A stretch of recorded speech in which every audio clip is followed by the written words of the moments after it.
Hi, welcome back to Pragmatic Agility, the channel where we solve common practical programming challenges that vary in difficulty and language as quickly as we can. In today's challenge, we're going to write a query that produces a report that has a running total related to customers, their orders, and the total of those orders. And we're going to need three tables from this schematic to accomplish that. We're going to need the customers table, the orders table, and the order details table. And if you want to practice along, you can get this sample database from MySQL tutorial. You just click download the MySQL sample database. I believe it is called Classic Models. So let's go ahead and get started. So I got my dbeaver application open. I'm going to open a new SQL editor. I'm going to select, I don't know what I want yet. I'm going to leave it blank. I'm going to say from customers. I'm going to give it an alias of CST, comma. Orders. I'm going to give it an alias of ODR. Order details. I'm going to give it an alias of ODT. We don't want a Cartesian product, so I'm going to put in the table relationships here, starting with a where. CST dot customer number equals ODR dot customer number and ODR dot order number equals ODT, which is the order details, dot order number.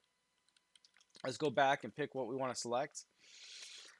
Let's see, I want the customer name, so CST dot customer name. I want the order number, so we'll go ODR dot order number. Sorry about that, been battling a cold. We want the order date.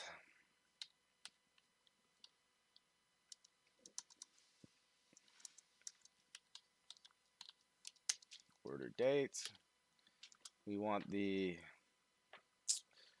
let's see, the product code. We want the, let's get the line number in there. We're going to need that for the running total, and I'll show you what I mean when we get to it. So after product code, let's go with the line number, order, like I said. And then we want the order details dot price each times the dt dot quantity ordered. Let's go ahead and run that and see what we get. Okay, looks like we're getting something. Let's go ahead and place that in order. Order by ODT dot order number and line number.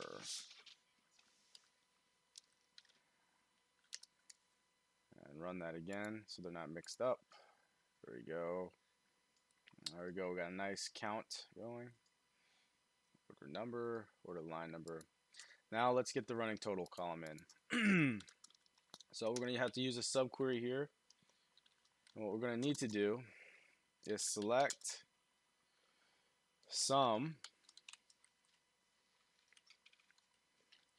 price each times quantity ordered. There we go. From order details, where order number equals ODT dot order number. So that's the outside query passing in its value for that row when it's on that row. And order line number less than and equal to ODT dot order line number. We're going to put that in parentheses, the whole thing. I'm going to say as running total. All right, So the thing to keep in mind here is that with this subquery, on each record we're passing in the outer queries values for the order number and the line number, and that will make sure that the running total is respected to the order number and the line number within the order within that. Let's go ahead and run that. Right. So if we add up the first one, let's just make sure we got a running total. So we got 179 or 1729.21 plus